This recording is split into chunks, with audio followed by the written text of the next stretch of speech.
Are subqueries helping you simplify your SQL queries, or are they actually making your queries more complex and inefficient? Well, today we're going to be diving into the power of subqueries, showing you how to use them effectively without falling into common pitfalls. Let's find out whether subqueries are a secret weapon or just a hidden performance bottleneck. Hey guys, I'm Chris Gamble, and with 25 years in data, I've seen firsthand just how subqueries can simplify code or lead to inefficiencies if not used correctly. Today, we're going to break down the different types of subqueries, walk through some practical examples of when to use them and when you may see them, and when to avoid them. Let's dive in. Let's start with, what is a subquery? So a subquery is a query within a query. So you can use it to filter data, calculate values, or even create temporary tables. It's one of those SQL tools that seems simple on the surface, but quickly become complex if not used carefully. You'll see a lot of them as you're refactoring old code, and you'll probably see a lot of them as you move through your career in things that you may have even done before. So when do we use subqueries? So why do we use subqueries? Subqueries are used when you need to run a secondary query or filter or calculate values before running the main query. They can be powerful in simplifying your SQL code or handling nested logic. Just be careful about how you're using them and where you're using them. Let's talk about single row subqueries. These return with a single row. Typically, they're used when you're looking to calculate a specific result, such as an average or a sum. Let's say you want to find out the customers that you have who have a current balance more than the average balance of all the customers in your company. So here we're looking at some simulated QuickBooks data, and we're going to be looking at some subqueries. Let's look at the code. Let's take a look at what a single row subquery might look like. Today we're going to be looking at the QuickBooks customers table. Let's take a look at what that table looks like originally. You'll see we have an ID, a display name, company name, email, phone number, and current customer balance. So we get a decent amount of information in the customer table from QuickBooks. This is how QuickBooks data comes through from the API from QuickBooks. All right, so for our single row subquery, we're going to look at the display name, the email, the balance from the original query, from the original table. Next, we're going to take a subquery and we're going to say select average balance from the QuickBooks customer table. And we're going to name that field as average balance, as is our keyword to alias fields or even tables. So that's what this will return. In addition, I wanted to show you how you could use the subquery in a calculation for a field in your query. So you could even say balance and subtract that from the average balance for all of your customers. This kind of tells you, okay, how much is this customer spending against the average for all of my customers currently? Let's run that query and see what we get. You'll see that we have our display name, email, and average balance, along with our current balance and our variance to that average. I've dropped out the IDs because they're not really needed when you're looking at the data, right? So we could see that for the average balance is the same for all of our customers because we're looking at the average balance for all of our customers. Current balance is a little different for each customer. And then we have the variance to average. So, subqueries can be simple. They can give you valuable information. However, if you watch some of our previous videos, you'll know that window functions can give you similar functionality, along with some added functionality that runs a little bit quicker than this might. Subqueries are fine for when you are still small and maybe don't have a ton of data. You're talking about tens or even hundreds of thousands of rows. But when you start getting into the millions of records, subqueries can start to slow down your performance. So again, if that's the case that you're starting to get into, your data is starting to get a little bit bigger, be sure you go back and check out our video on window functions. Next, let's move on to a query in your from statement. All right, next we're looking at a query in your from statement. You'll see here we've selected a handful of values from our invoices table from QuickBooks. We're going to do an inner join. If you missed our video on joins, be sure to check that out. But we're going to do an inner join today on our subquery. So we're going to select the ID, display name, email, phone number, and again, use our inline subquery or single row subquery to get our average balance from our customers table. And we're only going to do that for our customers that have a balance that's greater than 0. We're going to alias this subquery as C for customers. We're going to alias our invoice table as I for invoices. You'll notice that I didn't put the on keyword in between the table name and the letter that I'm using for the alias because it is optional. It's not always optional in every SQL dialect, but it is optional in SQL Server and all variants of SQL Server, such as Azure SQL Server or Synapse SQL Server. So you don't have to have it. You could use it for readability if you'd like. Generally, I skip the on keyword. So again, our invoices table is I, our customers table that we've created our subquery for is C, where our join criteria is within our on clause. Again, if you did miss that video on joins, be sure to check that out. We're joining on our customer ID. I've renamed the ID as customer ID for easy concept here so that you could see that the ID is the customer ID and we're joining on customer ID. Let's run this query and see what we get.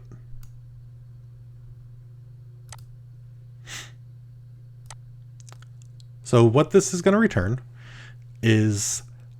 are the invoices for all of our customers that have a current balance greater than 0 because we've done an inner join for that specific criteria.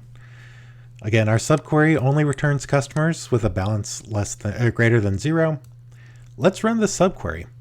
So if you're troubleshooting things, this is a great way to do it. In SQL Server has this wonderful capability of highlighting the subquery or just the portion of the query that you want to run, highlight it, click the run button or F5 on your keyboard, and you'll be able to run and see what the results are for that piece of your SQL script that you're wanting to look at. Keep in mind, it does still have to have the correct syntax, so you can't run a partial query. But you can run subqueries or nested subqueries. So you'll see here, these are all of our customers that have a balance greater than 0, along with the average balance for the customer table. Now, I feel like what would be even more beneficial is to show you that we could add the balance. Now, this is going to cause an error, but I want you to see the error when we run it and see how you might troubleshoot that. Troubleshooting is an important ability when you're a data engineer or a data analyst or any of the data professions. Being able to troubleshoot existing queries or your own subqueries and subqueries that you're writing is of huge importance. So you'll see that we have an ambiguous column name balance because the balance is both in our subquery for the customers as well as the original query for the original table for the invoices. So how do we fix that? There's a couple different ways. One, we could rename the balance field in our subquery as customer balance. This would be in contrast to our invoice balance, which may not be for all of our customers, but only be for the invoice that record's for. So we could do that. That's one way. When we run this, you'll see that it won't give us the error and it'll run successfully. It won't have the customer balance, but we can add that.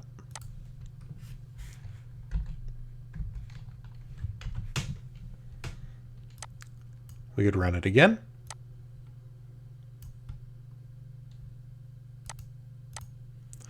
And you'll see that it adds the customer balance. You'll see in some cases for the invoice balance is 0, and our customer balance for this case is $85. So important to note that, again, this is customer balance, this is the invoice balance. Now, let's take a look at one other way that we could use to resolve this particular error. So if you didn't want to change the name of the field, while it may be confusing, you can do it this way. So we could instead use the alias for the subquery to let SQL know that this is where we want to pull this field from. Now, you can't just do it for the subquery. We'll run this, and you'll notice that we get that same ambiguous error that we received before. You'll have to do it for both fields. So we'll put I in front of the other balance to indicate that this is the invoice balance, and we'll run it. Now, my recommendation would be not to leave it that way. If you want to leave the balance name here and not change it here, that's cool.